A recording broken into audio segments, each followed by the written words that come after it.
the small town of Brunswick, what began as an ordinary morning for Bill Harrison, an 84-year-old veteran, quickly turned into the start of something far greater.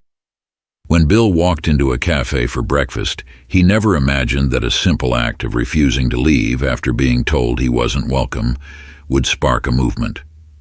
Quiet but unyielding, Bill took a stand, not just for himself, but for everyone who had ever been treated unfairly.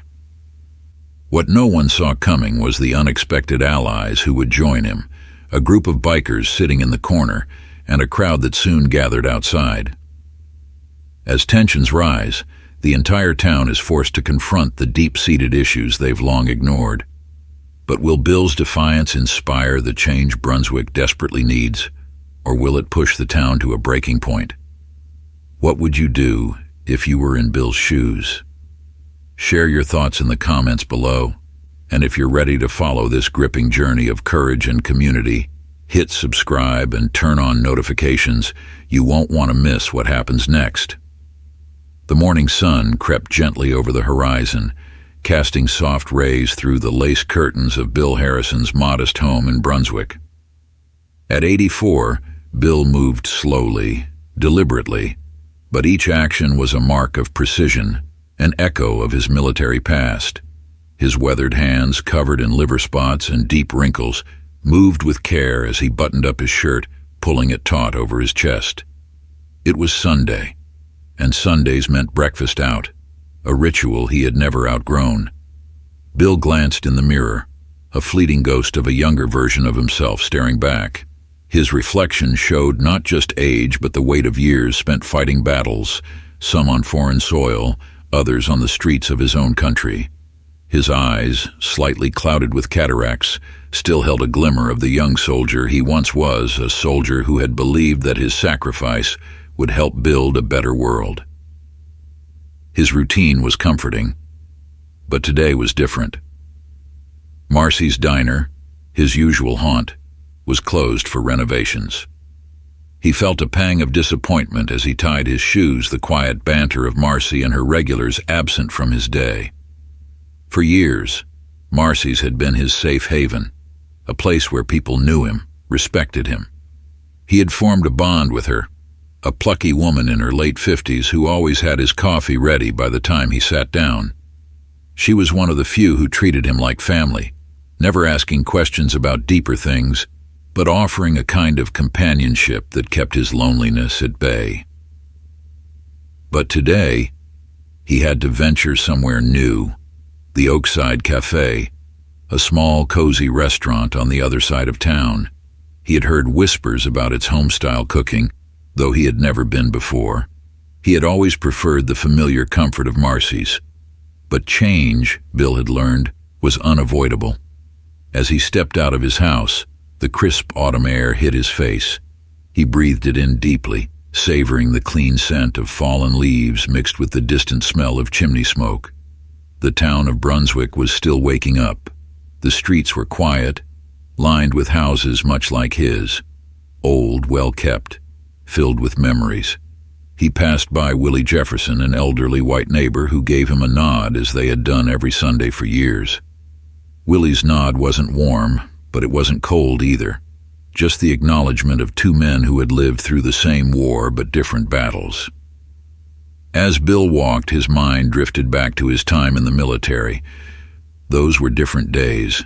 There was a certain brotherhood in the service, but even there, he had been reminded constantly that his skin made him different. He thought about the day he enlisted, so full of pride and hope. His mother had cried, but she had understood. She knew her son had to go, even if it meant leaving everything behind. He remembered how, in the barracks, he was often segregated from the white soldiers. But when the bullets started flying, color didn't seem to matter as much. He had saved lives, and others had saved him. That's what made the quiet racism of Brunswick sting all the more deeply.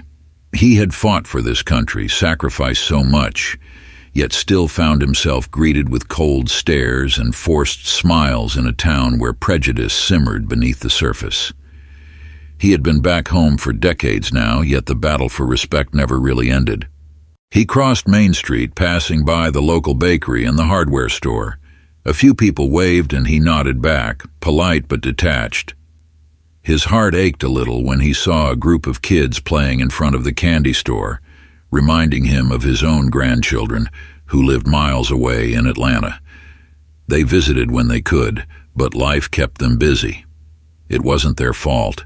Time and distance had a way of creating invisible walls. Finally, Bill reached Oakside Cafe. Its front windows gleamed in the early light, reflecting the quiet street.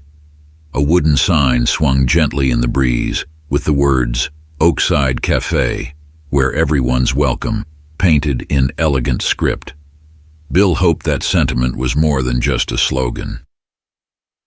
He pushed the door open, and the small bell above chimed softly, announcing his arrival. The warm scent of coffee, bacon, and eggs hit Bill as soon as he stepped inside, stirring his appetite. The cafe was cozy, with soft yellow lights casting a comfortable glow over the wooden tables and mismatched chairs. A handful of people sat scattered around the room, families enjoying breakfast, couples chatting over mugs of steaming coffee, and a few solo diners absorbed in their newspapers. In the far corner, a group of burly men wearing leather jackets sat around a table, their laughter ringing out occasionally. Bill eyed them curiously. They looked tough, but there was a camaraderie between them that felt familiar, something he recognized from his own military days. Bill stood for a moment, taking it all in. The place was homey, the kind of place that could become a regular spot if he left it. The tension he had been carrying since leaving home started to ease, just a little. A young waitress with a bright smile approached him. Her name tag read Kelly, and she couldn't have been more than 25. Her blonde hair was tied up in a messy bun, and her eyes sparkled with warmth. She reminded him of his granddaughter, sweet, polite, and full of promise. "Good morning, sir," she greeted him. "Would you like a booth or a seat at the counter?" Bill's eyes darted around the cafe. He noticed a few empty tables and booths near the window. He liked sitting by the window, where he could watch the town slowly wake up. "A booth, please," he replied, his voice gruff but polite. "If that's all right." "Right this way," Kelly said, leading him to a cozy booth by the window. As Bill sat down, the vinyl seat creaked beneath him, adding to the homey atmosphere. Kelly handed him a menu, worn from years of use but still legible. "I'll be right back with your coffee," she said, flashing him another smile before heading to the counter. Bill scanned the menu, though he already knew what he wanted. He was a simple man with simple tastes: scrambled eggs, crispy bacon, and a side of hash browns. As he waited, he sipped the coffee that Kelly brought over, its rich aroma filling the air. He felt his shoulders relaxed a little more. Maybe Oakside Cafe wasn't so bad after all. But just as he began to let his guard down, the kitchen door swung open and a man emerged. He was tall and stocky, with a shaved head that gleamed under the cafe's soft lights. His eyes, however, were sharp and cold, scanning the room like a hawk. This, Bill assumed, must be Lenny Davis, the owner. Lenny's gaze swept across the cafe, nodding at the regulars, offering brief smiles to families and couples. But when his eyes landed on Bill, the smile vanished, replaced by a scowl. Bill felt the change in the air immediately. The warmth of the cafe seemed to drain away in an instant. It was a look Bill had seen too many times before. It said without words, "You don't belong here." Bill's hand tightened around his coffee cup, the warmth of the ceramic grounding him in the moment. He had faced worse in his life than an unfriendly cafe owner, but the weight of years, of fighting for respect, of being reminded over and over that he was seen as less, settled heavy on his chest. He considered leaving, avoiding the confrontation he could feel brewing. But a lifetime of standing his ground, of fighting for his place in spaces where others thought he didn't belong, kept him rooted to his seat. Kelly returned with a pad and pen in hand. "Are you ready to order, sir?" she asked brightly, oblivious to the tension that had thickened the air. Bill smiled up at her, appreciating her warmth. "I'll have the scrambled eggs, bacon, and hash browns, and maybe a side of toast." Kelly jotted down his order and gave him a cheerful nod. "Excellent choice. I'll get that in for you right away." As she walked away, Bill took another sip of coffee, trying to focus on the comfort of the familiar flavors. But Lenny's presence lingered like a dark cloud. Bill could feel the man's eyes on him, even as he disappeared back into the kitchen. A murmur of voices rose from behind the swinging doors, their tone urgent, maybe even heated. Bill braced himself, knowing from long experience that the calm before the storm was often the hardest part to endure.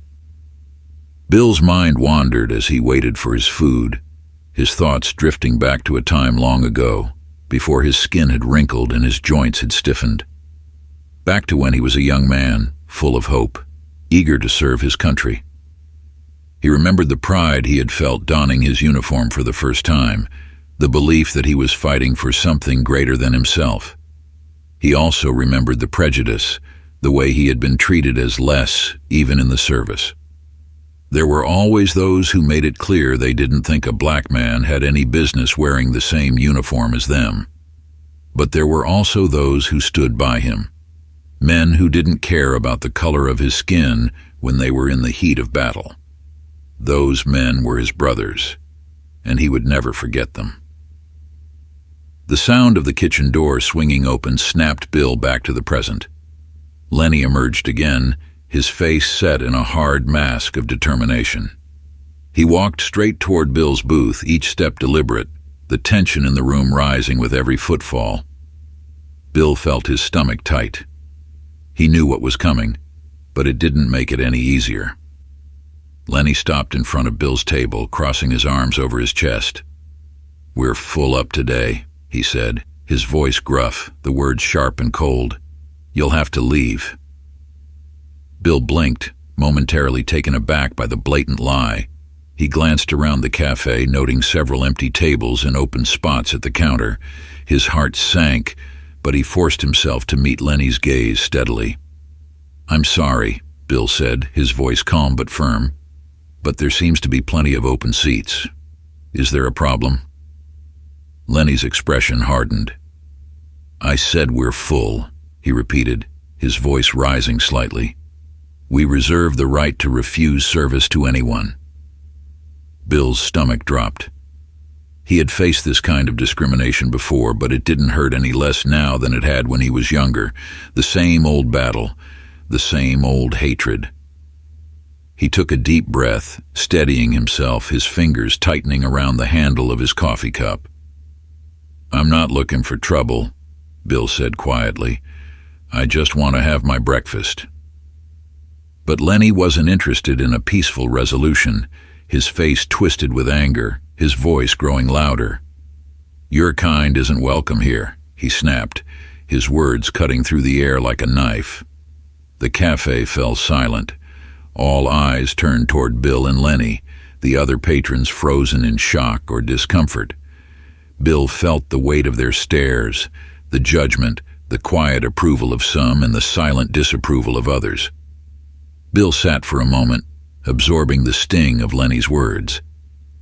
It wasn't just the bigotry that hurt, it was the ease with which Lenny had dismissed him, the casual cruelty of a man who saw Bill's humanity as something lesser. In the far corner of the cafe, the group of bikers shifted in their seats. Their leader, a tall, graying man named Tom Jennings, watched the scene unfold with narrowed eyes. There was a quiet intensity in his gaze, a brewing storm of anger that simmered just below the surface. Bill glanced toward them, unsure of what to expect. He had long ago learned not to judge people by their appearance, but he also knew that these situations could escalate quickly and he didn't want anyone to get hurt. He stood up slowly, his movements deliberate and calm, though his heart was pounding in his chest. "I've served this country for over 30 years," he said, his voice low but carrying across the room. "All I'm asking for is the same respect anyone else would get." Lenny's face flushed with anger, but before he could respond, Tom stood up from his table, his leather jacket creaking as he moved. His voice, when he spoke, was calm but firm. "Is there a problem here?" The entire cafe seemed to hold its breath as Tom's question hung in the air, the tension reaching a boiling point. The cafe fell into a tense silence as Tom Jennings, the leader of the bikers, stood tall and firm, his question hanging in the air. Bill, still standing by his booth, felt a surge of emotions he had grown all too familiar with: anger, sadness, weariness. But today, there was something else, a flicker of hope. Tom's calm voice carried a weight of authority, and for a moment, Bill felt the room shift. Lenny, caught off guard, looked visibly rattled. His bravado faltered, but his pride wouldn't let him back down so easily. His face flushed red with anger as his eyes darted around the cafe, landing on the other patrons as if seeking support. A few shifted uncomfortably in their seats, avoiding eye contact, but no one spoke up. Most people just stared, waiting to see what would happen next. "I told him we're full," Lenny barked, his voice rising, trying to regain control of the situation. He pointed a shaky finger at Bill, his tone laced with desperation. "I can refuse service to anyone, and I'm asking him to leave." Tom didn't flinch. His steel blue eyes remained locked on Lenny, unmoved by the owner's growing hysteria. Behind him, the other bikers began to rise one by one. Their leather jackets and rough appearances sent a ripple of unease through the cafe, but they stood quietly, calmly, like soldiers awaiting orders.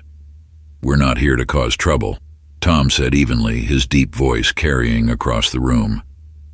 "But this man here," he nodded toward Bill, "he's a veteran, just like us. He served this country. He deserves respect, and he sure as hell deserves to eat his breakfast in peace." Lenny's eyes widened as he looked from Tom to Bill and back again. Beads of sweat had formed on his forehead, and his mouth opened and closed like a fish out of water. He was outnumbered, and he knew it. His hands balled into fists at his sides, and for a moment it seemed like he might try to argue further. But the collective gaze of the bikers bore down on him, and his bravado finally crumbled. Bill, still standing with his military ID in hand, watched the exchange with a mixture of disbelief and gratitude.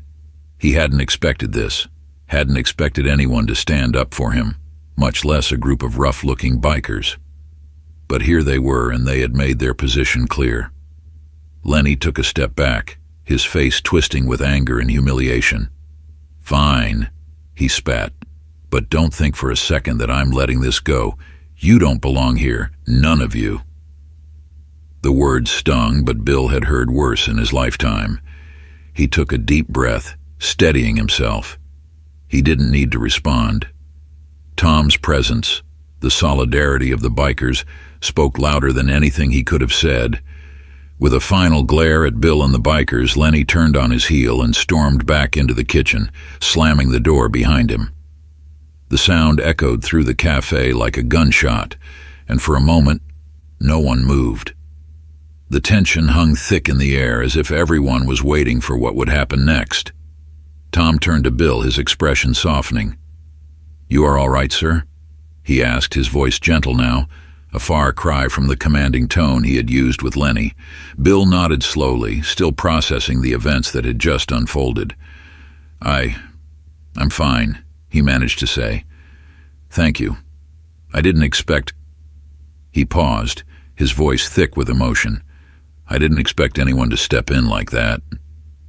Tom smiled, though it didn't quite reach his eyes. "You don't have to fight these battles alone, sir. Not anymore." The other bikers murmured their agreement, and Bill felt a lump form in his throat. It had been a long time since he had felt this kind of camaraderie, this kind of support. For so long, he had fought these battles quietly, with dignity, but alone. Now here were these men, strangers really, standing by him, ready to fight for him if needed. Kelly, the young waitress, stood frozen near the counter, her eyes wide with shock. She had been watching the entire scene unfold, and now she approached Bill cautiously, her face pale. "I'm so sorry, sir," she said, her voice trembling. I didn't know he was going to." "It's all right," Bill interrupted gently, offering her a small smile. "It's not your fault." Kelly nodded, tears welling in her eyes. "Your breakfast is on the house," she said quickly. "Please don't leave. Let me get it for you." Bill hesitated, glancing at Tom and the bikers. He wasn't sure if he could stay. The air in the cafe still felt thick with tension, and the humiliation he had felt moments ago still weighed heavily on him. Tom seemed to sense his hesitation. "If you want to stay, we'll stay with you," he said firmly. "If not, we'll walk out with you. Your call, sir." Bill considered the offer for a moment. The cafe had fallen into an uneasy silence, the other patrons watching, waiting. His appetite had all but disappeared, but something inside him, the soldier, the fighter, urged him to stay. He had done nothing wrong. He had a right to be here just like anyone else. "I'll stay," Bill said finally, his voice steady. "But only if you all stay too." Tom grinned, his rough features softening. "Then we'll stay." Bill sat back down in his booth, his back straight, his heart pounding. Tom and the other bikers returned to their table, but their presence in the cafe was unmistakable, a silent, powerful statement that they were there for him.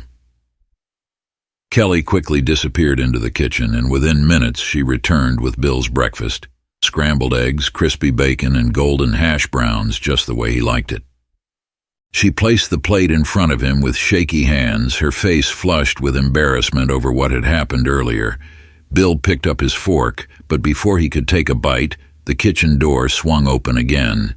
Lenny re-emerged, but this time he wasn't alone. He was followed by 2 local police officers, their faces grim. The lead officer, Officer Daniels, was a middle-aged man with graying hair at his temples, his expression a mix of professionalism and discomfort as he surveyed the scene. His partner, a younger officer named Officer Blake, stood slightly behind him, his hand resting casually near his belt, as if unsure what to expect. The cafe had gone utterly silent, every eye trained on the 2 policemen as they approached Bill's table.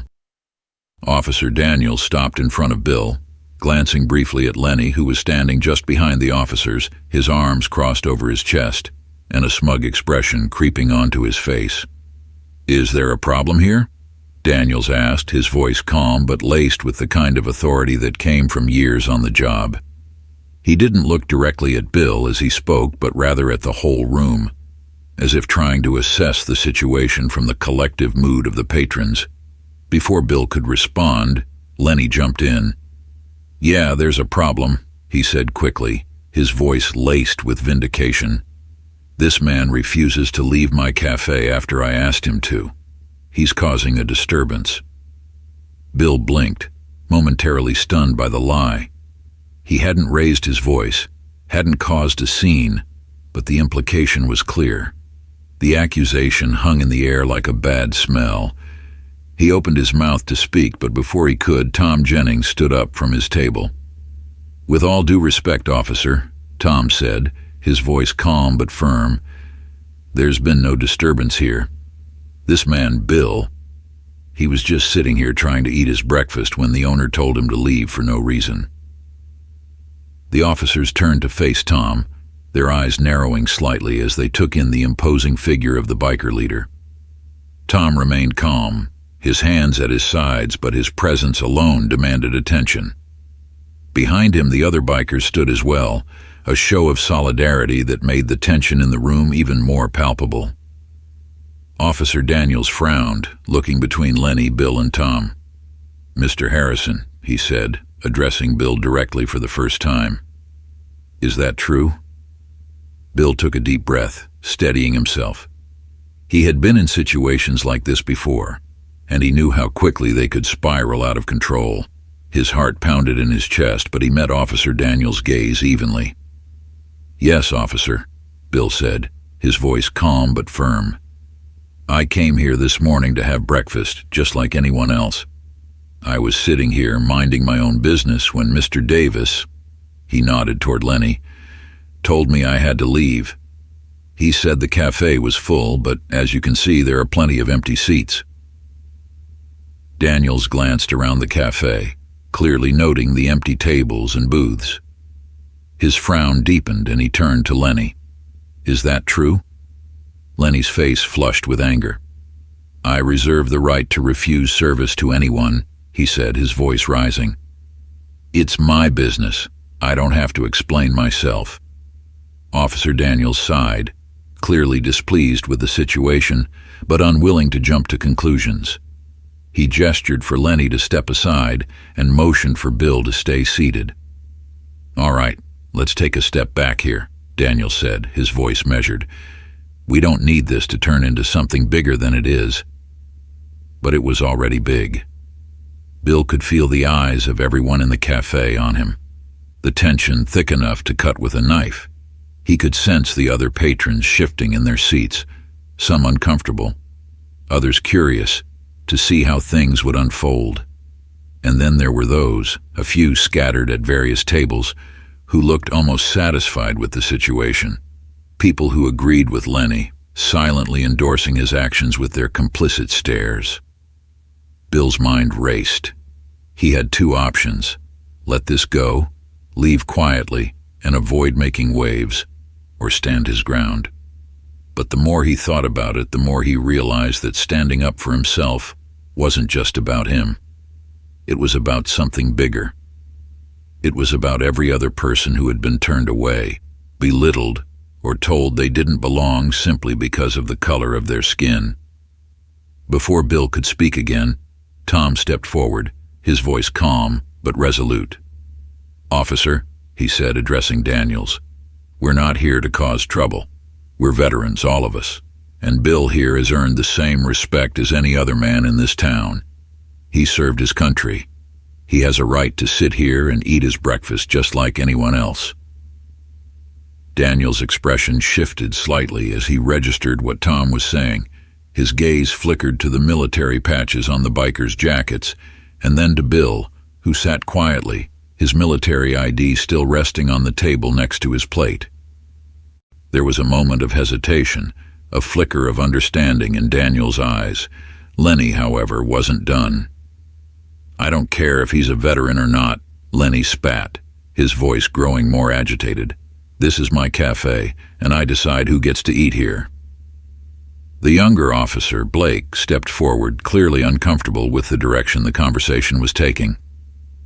"Sir," he said, addressing Lenny, "you need to calm down." Lenny's face flushed an even deeper shade of red, but before he could respond, Officer Daniels held up a hand, signaling for everyone to stop. "Let's settle this right here," Daniels said, his voice firm but steady. "Mr. Davis, you may have the right to refuse service, but the way this is playing out, it's looking a lot like discrimination. Now I suggest we all take a breath and think this through." For a moment, no one moved. The silence was thick, the tension crackling in the air. Bill sat in his booth, his hands resting gently on the table, his eyes on Daniels. He could see the wheels turning in the officer's mind, could sense that Daniels didn't want this to escalate any further. Finally, Daniels turned to Bill. "Mr. Harrison," he said, his voice gentler now, "if you're comfortable staying, I'll make sure you get to finish your meal in peace. If you want to leave, you're free to do that too. It's your choice." Bill considered the officer's words. He could feel the weight of the moment pressing down on him, the eyes of the other patrons watching, waiting to see what he would do. He could walk out, leave all of this behind, and avoid any more confrontation. But deep down, he knew that leaving wouldn't change anything. Walking away would only reinforce the idea that he didn't belong, that people like him didn't have a right to be here. "I'll stay," Bill said finally, his voice quiet but firm. Daniels nodded, clearly relieved. "All right," he said. "Let's all calm down and go about our business." But Lenny wasn't having it. "You can't do this," he shouted, his voice cracking with frustration. "You can't just—" "Enough, Mr. Davis," Daniels cut him off, his voice stern now. "You've made your point. Let the man eat his breakfast, or I'll have to report this as a civil rights violation." Lenny's face twisted with rage, but he said nothing. He glared at Bill, at Tom, and at the bikers who had come to Bill's defense, but in the end, he stomped back toward the kitchen, muttering under his breath. As the door swung shut behind him, the cafe slowly came back to life. The tension didn't completely dissipate, but it lessened as the other patrons returned to their meals, some casting furtive glances at Bill and the bikers, others pretending as if nothing had happened. Bill sat in silence for a moment, staring down at his plate. The food in front of him had gone cold and his appetite was long gone, but there was a quiet victory in his heart. He had stood on his ground, and for the first time in a long time, he hadn't had to fight that battle alone. The bikers returned to their seats, their presence still commanding, but now more subdued. Tom gave Bill a nod, a small gesture of respect, and Bill returned it. He couldn't find the words to express his gratitude, but he knew Tom understood. In the way of soldiers, in the way of men who had fought and bled and sacrificed for something bigger than themselves, no words were needed. Bill took a bite of his now cold breakfast, not for the taste, but for the principle. The scrambled eggs were tasteless in his mouth, but every bite felt like a victory. He didn't eat much, just enough to make his point. When he was finished, he carefully placed his fork down and wiped his mouth with the napkin. His heart was still pounding, the adrenaline from the confrontation slowly fading, leaving him feeling both exhausted and strangely uplifted. Kelly, the young waitress, returned to his table, her face still pale but her expression one of quiet determination. "Is there anything else I can get for you, Mr. Harrison?" she asked softly, her voice filled with an apology she couldn't quite bring herself to say out loud. Bill shook his head, offering her a small smile. "No, thank you, Kelly," he said gently. "You've been kind." Kelly's eyes flickered with gratitude and relief, and she quickly cleared his plate, bustling away to the kitchen with a renewed sense of purpose. Bill watched her go, feeling a strange sense of hope. Maybe she was the future, a generation that could see past skin color and division. Tom and the bikers lingered near the door as Bill slowly stood up, adjusting his jacket. He knew this wasn't over. Lenny would hold a grudge and some in the town would see Bill's stand as a provocation. But others, people like Tom, Kelly, and perhaps some of the silent patrons, might see it as something else, a step forward. As Bill walked toward the door, Tom stepped forward. "You need anything, sir?" he asked quietly. "Anything at all? You just let us know." Bill paused, his hand on the door handle, and looked up at Tom. The biker's grizzled face was serious, but there was kindness in his eyes. Bill nodded slowly. "I appreciate that," he said, his voice thick with emotion. "I truly do." With a final nod, Bill pushed open the door and stepped out into the crisp morning air. The sun had risen higher in the sky, casting long shadows across the quiet street.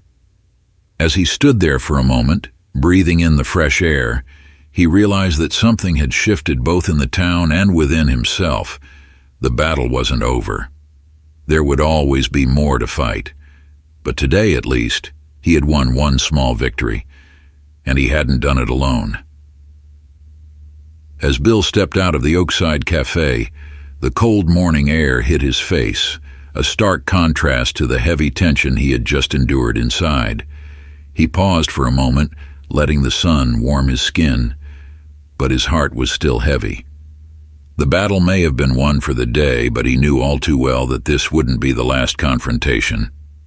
Even so, He had chosen to stay, to stand on his ground, and that decision filled him with a sense of pride. Bill started down the street, his footsteps slow and deliberate. He noticed a few people on the sidewalks who had likely heard about the cafe incident. Some nodded at him as he passed, their eyes carrying a mixture of curiosity and sympathy. Others avoided eye contact entirely, pretending they hadn't seen him at all. It was a stark reminder of the division that still ran through Brunswick, just beneath its quaint small-town charm. As he walked, Bill couldn't help but think back to his early days after the war. He had returned home full of hope and determination, expecting that the country he had fought for would welcome him with open arms. But instead, he had been met with the same old prejudice, the same deep-rooted hatred that had plagued his youth. He had hoped that things would be different now, but it seemed that in some places, time had barely moved. He made his way to the park at the center of town, a quiet spot where he often went to clear his head. The leaves had begun to turn, bright oranges and reds painting the trees in a vibrant display of autumn. Bill sat down on a weathered bench, his eyes scanning the peaceful scene before him. Children were playing on the swings, their laughter ringing through the air, and a few elderly couples walked hand in hand along the path. Life went on, despite the turmoil that had unfolded just a short while ago. Bill took a deep breath, trying to let go of the frustration gnawing at him. He knew that what had happened in the cafe was just one battle in a much larger war, a war he had been fighting for most of his life. But the weight of it was heavy, especially at his age. He was tired of having to prove himself over and over again. Just then, a familiar voice broke through his thoughts. "Bill?" Bill looked up to see Reverend Samuel Harris, the pastor of the local church, walking toward him. Samuel was a tall, kind-hearted man in his late 50s with graying hair and a calm demeanor. He had been a friend to Bill for years, and he had always been one of the few people in town who spoke openly about the need for racial unity. "Morning, Reverend," Bill said, offering a tired smile as the pastor sat down beside him on the bench. "I heard about what happened at the cafe," Samuel said quietly, his eyes filled with concern.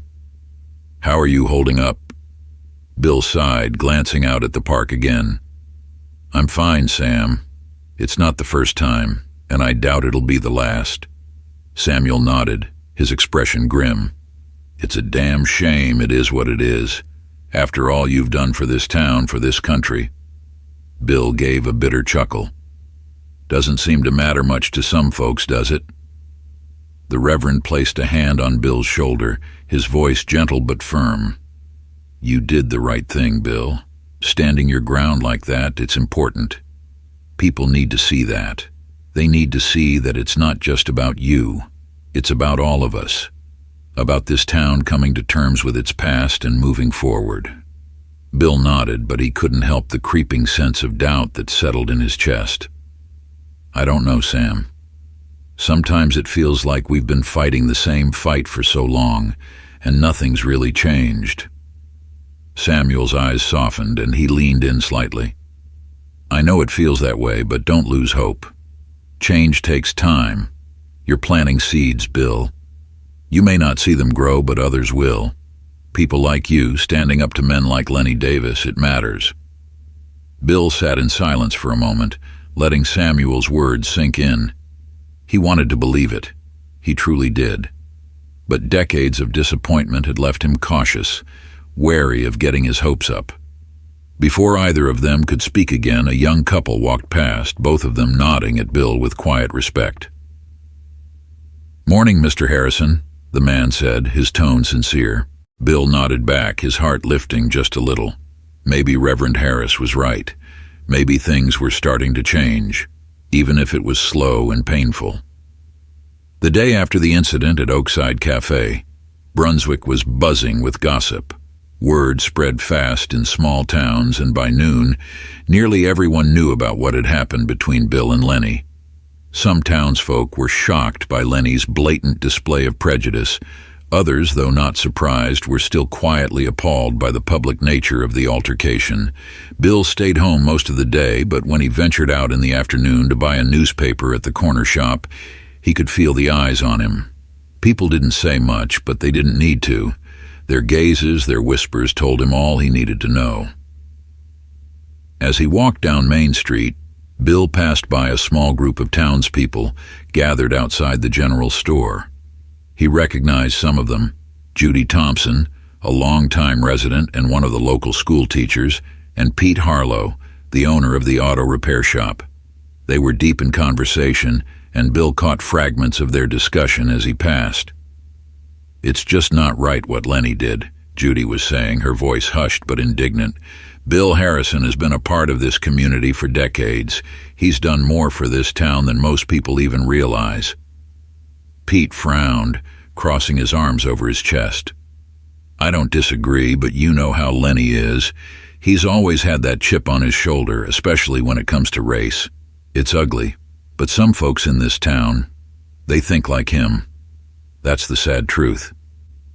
Judy shook her head, her voice growing more impassioned. "Well, it's time for that to change. I've got students, black students, who deserve to feel like they belong here. And it's not going to happen if we let people like Lenny get away with this kind of behavior." Bill kept walking, not wanting to linger and be drawn into the conversation, but their words echoed in his mind. There were people in Brunswick who cared, people who wanted things to be different. Maybe Reverend Harris was right. Maybe there was still hope for change. But as Bill rounded the corner, his optimism faltered. Standing in front of the post office was a group of men, including Jim Wilcox, one of Lenny's close friends. They were muttering to one another, their eyes following Bill as he walked by. Jim was a large man, with a perpetual scowl etched onto his face, and he had never hidden his dislike for Bill.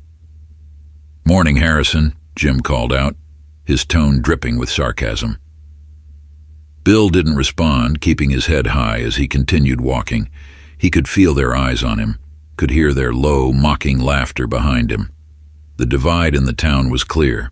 Some were ready to move forward, but others were determined to cling to the past. Later that afternoon, Bill received an unexpected phone call from Tom Jennings, the leader of the bikers who had come to his defense at Oakside Cafe. The phone rang in its usual slow rhythm, and Bill hesitated for a moment before picking up the receiver. "Hello?" He answered, his voice still steady despite the events of the past day. "Bill, it's Tom Jennings," came the gruff but friendly voice on the other end of the line. "I've been thinking about what happened at the cafe. My guys and we've been talking, and we don't think this can just end here." Bill frowned slightly, not quite sure what Tom meant. "What do you have in mind?" "Peaceful protest," Tom said without hesitation. "We want to show Lenny and the rest of the town that what happened wasn't right. We're not looking to start trouble, but we need to make a stand. For you, for all of us." The words sent a jolt through Bill's chest. He had spent his whole life standing up in quiet ways, but a public protest? It was more than he had imagined. Still, something in him stirred a deep old urge to fight back against injustice, not just for himself, but for the generations coming after him. "Are you sure this is the right move?" Bill asked, a hint of concern in his voice. "I don't want anyone getting hurt over this." Tom chuckled softly, though there was steel in his tone. "We're not looking for a fight, Bill. We're looking for change, and sometimes the only way to make that happen is to get people's attention. We're not talking about violence. We're talking about showing the town that we stand together no matter what." Bill was silent for a long moment, thinking. He had always believed in quiet resistance, in maintaining his dignity and fighting battles on his own terms. But this was something bigger. And maybe, just maybe, It was time for him to step into the spotlight. "All right," Bill said finally, his voice filled with resolve. "I'll be there." The plan was set. Tom and the bikers would organize a peaceful protest outside Oakside Cafe the following morning, and they would invite others in the community to join them. Bill wasn't sure what to expect, whether the town would rally behind them or if they would face more opposition, but one thing was certain: things were about to change. As Bill hung up the phone, he stared out the window, watching as the sun dipped below the horizon. The town was quiet, but he could feel the tension building beneath the surface, ready to burst open. The next day would be a turning point, not just for him, but for the entire town of Brunswick. The next morning dawned crisp and clear. Bill Harrison rose early, as was his habit, though this day felt different. There was tension in the air, not just in his house, but in the town of Brunswick itself. The events of the previous day still weighed heavily on his mind, but today something more hung over him, a sense of anticipation, of change in the making. Bill dressed carefully, choosing his usual neatly pressed slacks and a button-down shirt.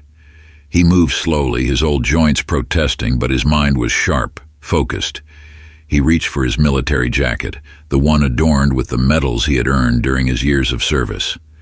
As he slipped it on, he felt the familiar weight of it, not just on his shoulders, but in his heart. Today, he wasn't just going to be a man quietly standing up for himself.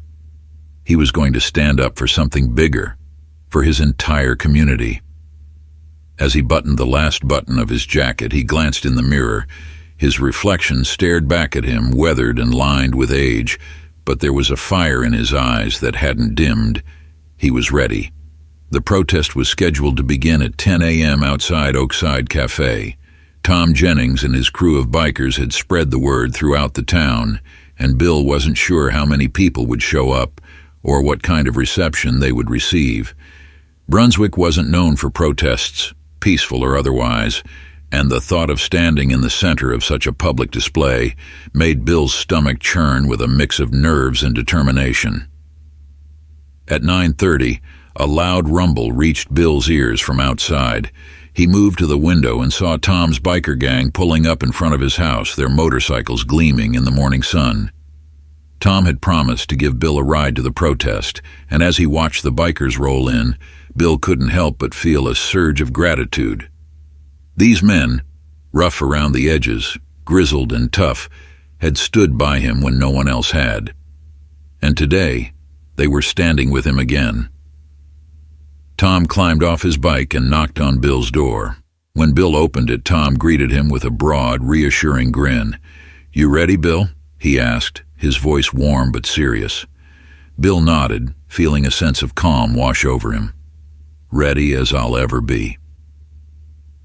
They stepped outside together, the cool air bracing. Tom handed Bill a spare helmet and helped him onto the back of his bike. Bill wasn't used to riding motorcycles. His military days had been spent on foot or in jeeps, but he felt a strange sense of comfort as he climbed on behind Tom. The roar of the engines, the power beneath him, reminded him of a different kind of battle. As the bikers revved their engines and began their slow, deliberate ride through town, Bill held on tight. People on the sidewalks turned to watch, their eyes wide with curiosity. Some nodded in support, while others simply stared, unsure of what to make of the sight of an 84-year-old veteran riding into town with a gang of bikers at his side. The closer they got to Oakside Cafe, the more Bill's heart pounded. But he reminded himself why he was doing this, not just for himself, but for everyone who had been silenced, belittled, or turned away because of the color of their skin. Today was about standing up, about making sure that Brunswick understood that things had to change. As they approached the cafe, Bill could already see a small crowd gathered. The bikers parked their motorcycles in a row, their presence both powerful and peaceful. Bill climbed off the bike, feeling the eyes of the crowd on him, but he held his head high. He wasn't here to be the center of attention. He was here to be part of something bigger. Tom stepped up beside him, his hand resting on Bill's shoulder. "You okay?" Bill nodded, though his heart was pounding in his chest. "I'm okay, Tom. Let's do this." The crowd outside Oakside Cafe had grown larger than Bill had expected. What had begun as a small gathering of veterans, bikers, and a few local townsfolk had swelled into something much more. People from all walks of life had come, young and old, black and white, men and women, each of them carrying signs or simply standing in silent solidarity. Bill felt his chest tighten with emotion at the sight. It was one thing to see the support of a few close friends, but this was something else entirely. Tom's bikers took their positions at the front of the protest, their leather jackets adorned with military patches and insignia that told the story of their service. They didn't say much, just stood, arms crossed, eyes scanning the growing crowd, a silent but imposing presence. Bill knew that their presence alone would keep things peaceful. No one wanted to pick a fight with these men. As Bill stood at the center of the gathering, he saw familiar faces scattered throughout the crowd. Judy Thompson, the school teacher he had overheard the day before, was there with a group of other teachers, holding a sign that read, "Racism has no place here." Next to her was Reverend Samuel Harris, the pastor who had spoken with Bill the previous day. The Reverend's face was solemn, but there was a quiet strength in his eyes. Bill also saw a group of younger people, students from the nearby high school who had come out in force. Many of them held homemade signs with messages like "Equality for All" and "Justice for Bill Harrison." Their energy was contagious. Their optimism was a stark contrast to the weariness Bill felt in his bones. They were the future, and for the first time in a long while, Bill felt a flicker of hope for what that future might hold. As the crowd continued to swell, Bill noticed that not everyone had come in support. Across the street, a small group of men stood watching, arms crossed, their expressions hard. Bill recognized Jim Wilcox among them, Lenny Davis's friend. Jim's face was a mask of disdain, and his presence was a reminder that not everyone in Brunswick was ready for change. But Bill wasn't here for Jim or for Lenny. He was here for himself and for the people who had come to stand beside him. At exactly 10 a.m., Reverend Harris stepped forward, his deep voice carrying easily over the crowd. "Thank you all for coming today," he began. "We are here in peace, to stand against hatred, to stand against discrimination. We are here for justice, not just for one man, but for all people in this community who have been made to feel unwelcome." The crowd responded with murmurs of agreement, the energy palpable. "This is not about anger," Reverend Harris continued. "This is about love. Love for one another, love for our town, and love for the future we want to build together." As the Reverend spoke, Bill felt a surge of pride. He had never been one for public displays, but standing here today, surrounded by people who believed in the same things he did, he felt a sense of belonging that had been missing for too long. The protest remained peaceful. The group marched slowly around the perimeter of the cafe, their signs held high, their voices calm but firm. Some chanted quietly, while others simply walked in silence. Bill stayed near the front, walking alongside Tom and the other bikers. His military jacket drew the attention of many in the crowd, a symbol of the sacrifice he had made for his country and the sacrifices that had yet to be fully recognized. Inside the cafe, Bill could see Lenny Davis through the window. The cafe owner was pacing behind the counter, his face twisted with anger and frustration. He hadn't come outside, but his presence was felt. Every now and then he would glare out at the protesters, his mouth moving as if he were talking to himself, but he didn't dare confront the crowd. As the morning wore on, more and more people joined the protest. Local reporters arrived, snapping photos and interviewing some of the participants. Bill wasn't interested in talking to the press. He let Reverend Harris and Tom handle that, but he knew the story would spread. Brunswick wasn't a large town, but news traveled fast, and this protest would make waves. At one point, Bill noticed a familiar face in the crowd. Kelly, the young waitress from Oakside Cafe, the one who had served him on that fateful day. She stood at the edge of the protest, her arms wrapped around herself as if she were unsure whether she should be there. Bill caught her eye, and she offered him a small, apologetic smile. Without thinking, Bill walked over to her, leaving Tom and the other bikers behind for a moment. "Kelly," he said softly as he approached. "Mr. Harrison," she replied, her voice barely above a whisper. I didn't know if I should come, but I'm so sorry for what happened. I didn't stand up for you when I should have." Bill looked into her young, earnest face and saw the guilt weighing heavily on her. He reached out and gently touched her shoulder. "You did what you could," he said, his gentle voice. "It wasn't your fault, but you're here now, and that means a lot." Kelly's eyes filled with tears, and she nodded, relief washing over her features. "Thank you, Mr. Harrison," she whispered. "I'll do better. I promise." Bill gave her a warm smile before returning to the center of the protest. He didn't need Kelly's apology. He had never blamed her. But seeing her here today, standing with the protesters, was a sign that things could change. People could change. Just as the protest seemed to reach its peak, the front door of Oakside Cafe flew open with a loud bang. The crowd fell silent, and all eyes turned toward the entrance.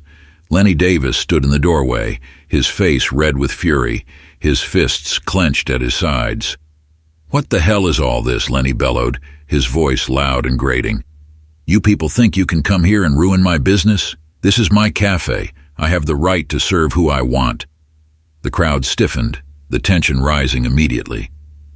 Bill felt his heart sink as he watched Lenny stomp down the steps of the cafe, his eyes wild with anger. This was exactly what he had hoped to avoid, an open confrontation. But it seemed Lenny had finally reached his breaking point. Tom stepped forward, placing himself between Lenny and the crowd. His posture was calm, but there was no mistaking the protective stance he took. "Lenny, no one's here to fight you," Tom said evenly. "We're just here to protest what you did. We're not blocking your business. People can come and go as they please." Lenny's face contorted with rage. "You think this is going to do anything? You think you can scare me out of my own cafe?" Tom remained steady, his voice never rising. "No one's trying to scare you, Lenny, but people have a right to protest injustice, and that's what this is. We're not going anywhere until you understand that." Lenny's eyes darted around, searching for support, but the crowd remained silent, watching the confrontation unfold. Even Jim Wilcox, who had been standing across the street with his small group of supporters, stayed back, unwilling to step into the fray. Bill felt his pulse quicken, but he took a deep breath and stepped forward, standing beside Tom. "Lenny," he said, his voice calm but firm, "this isn't about ruining your business. It's about making sure people like me, people like everyone in this town, are treated with the same respect. I fought for this country. I deserve to eat a meal in peace just like anyone else." For a moment, Lenny seemed to falter. His eyes flicked to Bill, and for just a split second, Bill thought he saw something: guilt, shame, maybe even regret. But it was quickly replaced by anger. Lenny spat on the ground at Bill's feet, his face twisted with hatred. "You don't belong here," he snarled. The words hung in the air like poison. The crowd gasped, and for a moment, it seemed like everything had stopped. The tension was unbearable. But then, something unexpected happened. One by one, people in the crowd began to move. They stepped forward, forming a protective circle around Bill, blocking Lenny's path. Tom stood at the front, his arms crossed, his eyes cold and hard. Judy Thompson, Reverend Harris, Kelly, and even some of the high school students stepped up beside him. "We all belong here," Tom said quietly, but his voice carried through the crowd like a wave. Lenny's face went white, his bluster finally failing him. He looked around, his eyes wild with confusion and anger, but there was no support for him here. Not now. He took a step back, his shoulders slumping, and without another word, he turned and stormed back into the cafe, slamming the door behind him. The crowd let out a collective breath, the tension breaking like a dam. Bill felt his knees tremble, but Tom's hand was on his shoulder, steadying him. "You're all right?" Tom asked quietly. Bill nodded, though his heart was still racing. "I'm all right," he said, his voice thick with emotion.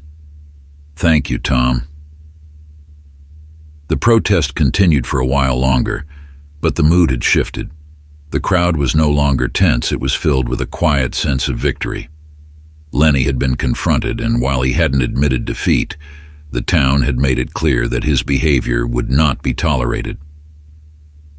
As the crowd began to disperse, Bill stood for a moment, watching as people gathered their signs and headed home.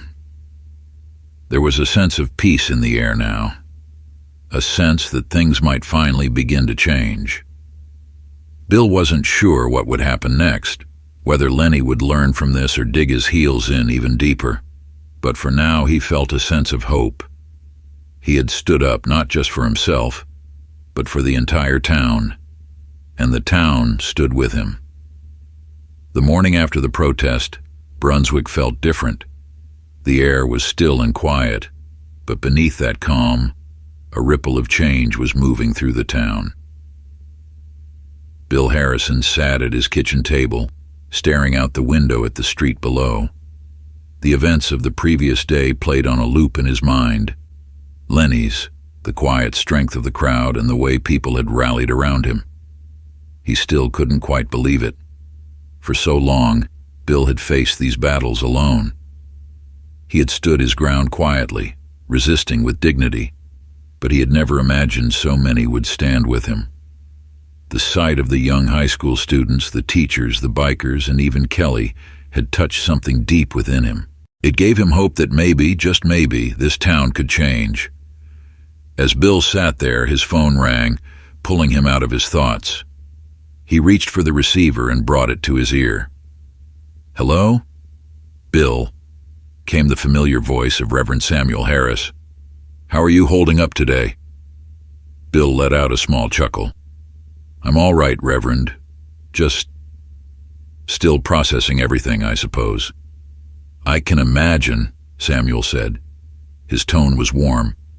"I wanted to check in on you and also let you know something. After the protest, several people from the town council reached out to me. They're talking about setting up a meeting. They want to address what happened at Oakside Cafe and discuss how to prevent anything like that from happening again." Bill raised an eyebrow. His heart lifted slightly. "Is that right?" "Yes," Samuel confirmed. "It seems like yesterday really shook some people. They can't just sweep this under the rug anymore, not after everything that happened. The council knows that if they don't act, this town will be divided even further." Bill nodded, though Samuel couldn't see him. He could feel the significance of what Samuel was saying.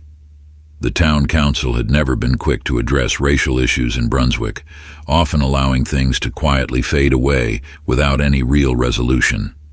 But now, with the protest garnering attention and the story spreading, they couldn't ignore it. "That's good to hear," Bill said finally. "I don't know what'll come of it, but it's a start." Samuel's voice softened. "It's more than a start, Bill. You lit a fire yesterday, and now people are paying attention." As they finished their conversation, Bill hung up the phone and leaned back in his chair. He felt a surge of pride, but also a quiet sadness. It had taken so long, so many years of struggle, and he wondered if things could have been different if these conversations had started earlier. But he reminded himself that change was slow, especially in places like Brunswick. A few hours later, Bill decided to take a walk into town. He wasn't sure what to expect, whether people would treat him differently after the protest or if things would return to the quiet avoidance he had grown accustomed to over the years. But something inside him told him to go, to see for himself what, if anything, had changed. As he walked down the familiar streets, he noticed a few people waving or nodding at him as he passed. It was subtle, but there was a new sense of recognition in their gestures, a quiet acknowledgement that hadn't been there before.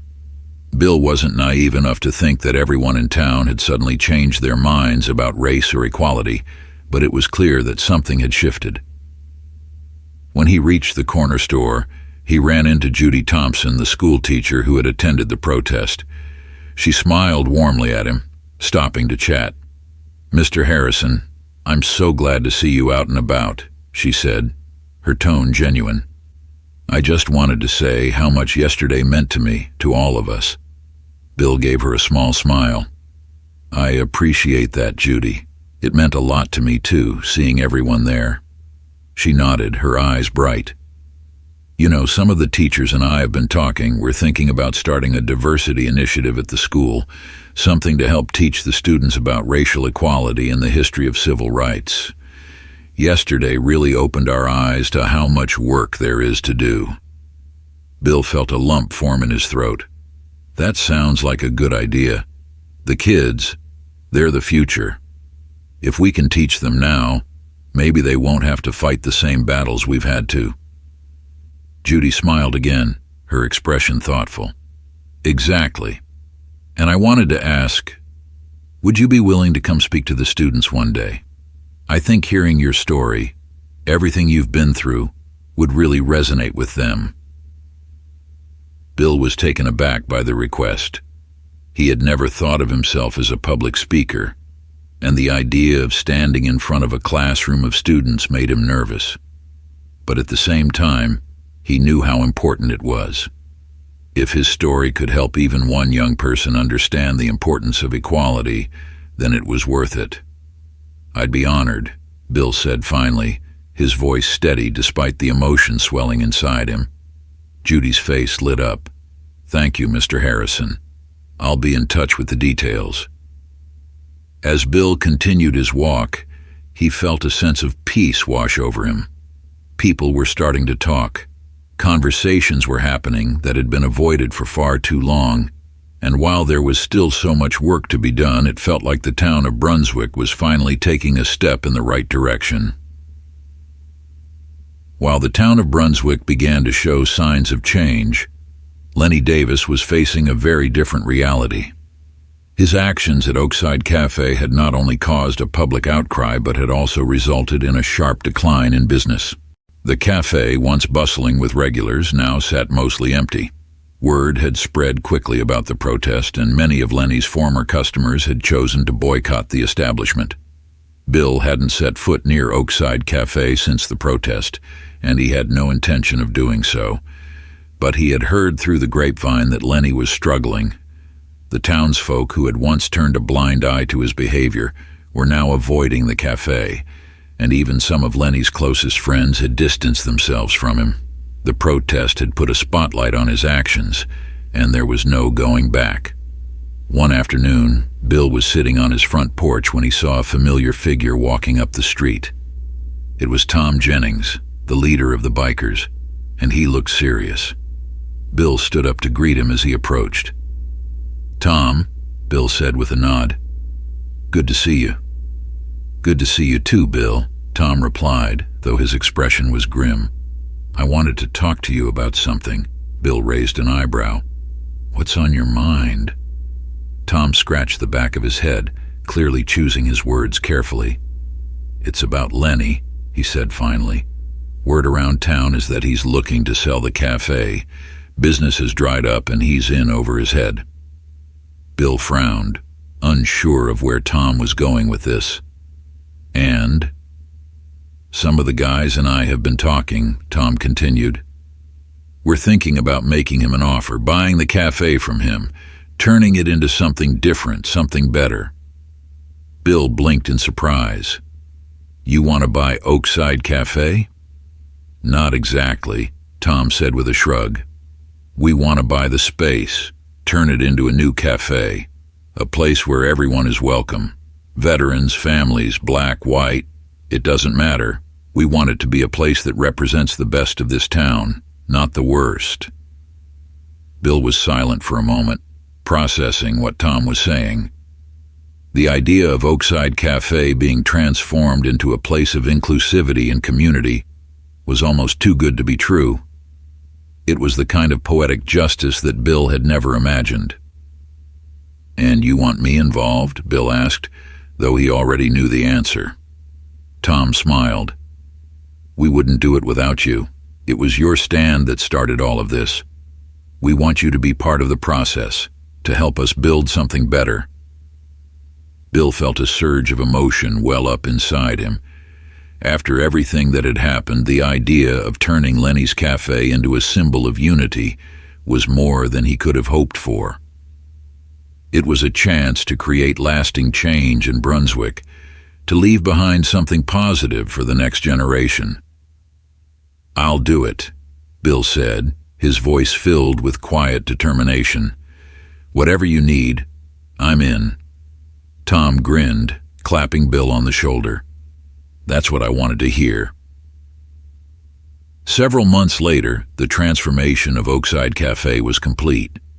The building had undergone extensive renovations, and the entire space had been rebranded as the Patch and Stripe Cafe, a name chosen by Tom and the other veterans. The name was a nod to their military backgrounds, and the new cafe was designed to be a place where everyone, veterans, civilians, families, could come together. On the day of the grand reopening, the town of Brunswick turned out in droves. The cafe was bustling with life, the air filled with the scent of fresh coffee and homemade pastries. The new staff was diverse, reflecting the very community the cafe was built to serve. There was an undeniable sense of excitement and hope in the air, a feeling that something new and important had taken root in the town. Bill was there, of course. He had been given the honor of being the first customer to walk through the doors of the new Patch and Stripe Cafe. As he stepped inside, he was greeted with cheers and applause from the crowd. His heart swelled with emotion, and for a moment, he was overwhelmed by the sheer magnitude of what had been accomplished. Tom stood beside him, a broad smile on his face. "What do you think, Bill?" he asked, his voice filled with pride. Bill looked around the cafe, taking in the lively atmosphere, the smiling faces, and the sense of community that filled the room. "It's more than I ever could have imagined," he said, his voice thick with emotion. The Patch and Stripe Cafe was more than just a place to eat. It was a symbol of the town's progress, of the stand Bill had taken and the way the community had rallied around him. It represented the idea that change was possible, even in a small town like Brunswick, where old prejudices had once run deep. As Bill sat down at a table, a young waitress came over to take his order. She wore a small pin on her apron that read, "Equality serves everyone." Bill smiled at the sight of it, knowing that it wasn't just a slogan, it was a commitment. "Good morning, Mr. Harrison," the waitress said warmly. "What can I get for you today?" Bill chuckled, glancing down at the menu. "I think I'll start with a cup of coffee," he said, "and maybe some scrambled eggs." The waitress nodded and quickly left to place his order. Bill sat back in his chair watching as the cafe buzzed with activity. Families sat at tables, veterans exchanged stories, and young people sipped coffee as they worked on laptops or chatted with friends. As he looked around, Bill spotted Kelly, the former Oakside waitress, now working happily at the new cafe. She caught his eye and waved, her face bright with a smile. Bill waved back, feeling a sense of peace he hadn't felt in a long time. Tom walked over and sat down across from Bill, placing a cup of coffee in front of him. "Here you go," he said with a grin. "On the house." Bill picked up the cup and took a sip, savoring the rich, familiar taste. It was the taste of home, of community, of belonging. "What do you say we make toast?" Tom asked, raising his own cup. Bill raised his mug, nodding in agreement. What are we toasting to? Tom smiled, his eyes sweeping over the bustling cafe. To new beginnings and to standing up for what's right. Bill nodded, his heart full. And to a future where everyone feels welcome. Their mugs clinked together, the sound ringing out clearly above the hum of conversation and laughter that filled the cafe. It was a small moment, but it represented something much larger, the power of community, the strength found in unity, and the change that could happen when people came together to stand against injustice. As Bill sat there, surrounded by the warmth and life of the new cafe, he felt a profound sense of hope. The Patch and Stripe Cafe had become more than just a place to get breakfast. It was a symbol of what could be achieved when people stood together for what was right. Bill looked around the cafe one more time, his eyes filled with gratitude. Brunswick had come a long way, and though there was still work to be done, today felt like a victory. Not just for him, but for the entire town. For the first time in a long time, Bill felt like he truly belonged. It had been 6 months since the grand reopening of the Patch and Stripe Cafe, and Brunswick was still buzzing from the transformation. What had once been a small, quiet town, where people avoided talking about difficult issues, was now a community in the midst of change. The cafe had become a gathering place for conversations that once seemed impossible. People from different walks of life sat together, shared meals, and talked openly about their experiences. It wasn't perfect. There were still those who resisted change, but the progress was undeniable. For Bill Harrison, life had taken on a new rhythm. Each day he would walk to the cafe, not as an act of defiance, but as a reminder to himself and others that he belonged there. He would order his coffee and scrambled eggs, sit in his favorite booth by the window, and watch the town pass by. It was a simple routine, but one that filled him with a sense of peace he hadn't felt in years. As Bill sat in the cafe one afternoon, sipping his coffee, he heard the soft chime of the bell above the door. He looked up and smiled when he saw Kelly approach him with a stack of letters in her hand. "Mr. Harrison," she said with a grin, placing the pile on the table, "it looks like you've got some mail." Bill raised an eyebrow, glancing at the small mountain of envelopes in front of him. "All of this for me?" he asked, surprised. Kelly nodded. "It's been coming in steadily since the reopening. People from all over have been writing to you." Bill's heart swelled as he stared at the letters. He hadn't realized how far his story had reached. The protest, the cafe's transformation, and the town's journey toward healing had been covered by local and national news outlets. People from across the country had heard about what had happened in Brunswick, and it seemed they had been moved to reach out. Bill picked up the first envelope, carefully opening it. The letter inside was handwritten, the penmanship neat and precise. As he read, his heart ached in the best way possible. "Dear Mr. Harrison, I read about what happened at Oakside Cafe, and I just wanted to say how much your story has inspired me. I'm a young black man and I've struggled with feeling like I don't belong in certain spaces. But seeing the way you stood up for yourself and for what's right has given me hope. Thank you for your courage. You've made a difference, not just in your town, but in the lives of people like me. With gratitude, Marcus W., Chicago, Illinois." Bill put the letter down, his eyes misting over. He hadn't set out to be anyone's hero. He had just wanted to have breakfast in peace, but knowing that his actions had inspired others filled him with a sense of pride and responsibility. He continued to read through the letters, each one filled with words of admiration, gratitude, and hope. There were letters from young people, from veterans, from people who had faced their own struggles with discrimination. Some shared their personal stories of hardship, while others simply thanked Bill for being a beacon of strength and dignity. As he reached the last letter in the stack, Bill noticed the familiar handwriting on the envelope. His heart skipped a beat as he carefully opened it, revealing a letter from his granddaughter, Leah. Dear Grandpa, I saw the news about the cafe and the protest, and I couldn't be prouder of you. You've always been my hero. But seeing you stand up for what's right in such a public way, it's inspiring.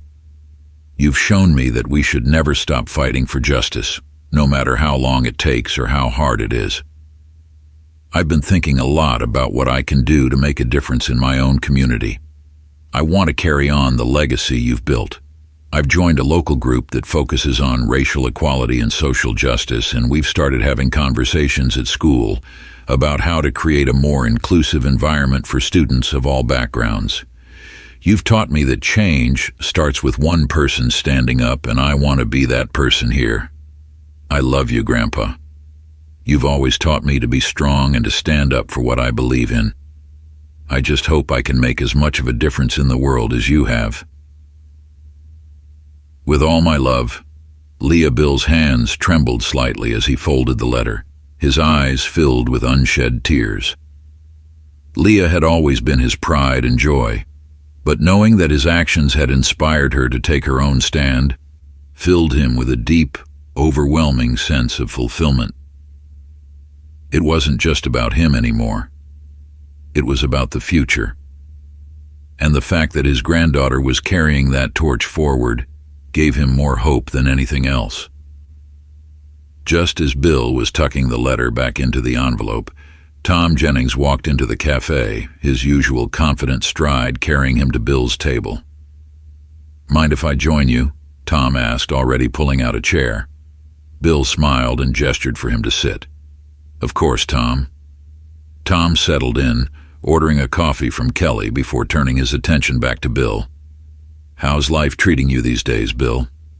Bill chuckled softly, leaning back in his chair. I'd say life is pretty good, Tom. Pretty good. Tom grinned. Glad to hear it. You've earned it. He took a sip of his coffee, his expression turning thoughtful. You know, I've been thinking about something. This cafe, it's become more than just a place for breakfast. It's a symbol.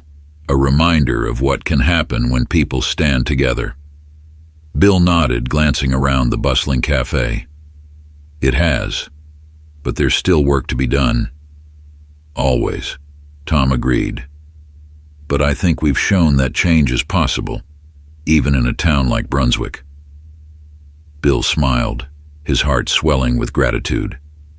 I couldn't have done it without you and your crew, Tom. You all stood by me when I needed it most. Tom waved his hand dismissively. We were just following your lead, Bill. You're the one who had the courage to take that first step. As the two men sat in comfortable silence, Bill couldn't help but think about the journey that had led him here. He had faced so much in his life, war, discrimination, heartbreak, but he had never given up. And now, sitting in this cafe, surrounded by people who believed in the same things he did, he knew that his fight had not been in vain. The Patch and Stripe Cafe had become a symbol of resilience, of unity, and of the power of community. It was a place where people came to share meals, exchange stories, and work toward a future where everyone was treated with respect and dignity, and Bill knew that while his personal battles might be behind him, the legacy of what he had helped build would live on for generations. As Bill and Tom chatted, the cafe door opened once again and a group of young people walked in, laughing and talking excitedly. Bill recognized a few of them as high school students who had attended the protest months earlier. They waved at him as they passed, and Bill waved back, a warm smile on his face. The world was changing slowly but surely, and Bill was grateful to be a part of it. Later that evening, as Bill sat on his porch watching the sun set over Brunswick, he thought about the future. He thought about Leah and the work she was doing in her own community. He thought about the letters he had received, the people he had touched without even realizing it. And he thought about the cafe, the place where he had once been turned away, but which now stood as a testament to the strength of standing up for what's right. As the last rays of sunlight disappeared behind the trees, Bill felt a profound sense of peace. He had fought his battles, and while the fight for justice would continue, he knew that he had done his part. He took a deep breath, letting the cool evening air fill his lungs. And as he sat there, bathed in the quiet of the night, he smiled. The road ahead might still be long, but for the first time in a long time, Bill Harrison was filled with hope. If this story of courage, community, and standing up against injustice inspired you, don't miss out on more powerful narratives like this one. Click subscribe to stay updated and be part of a journey toward positive change and hope for a better future.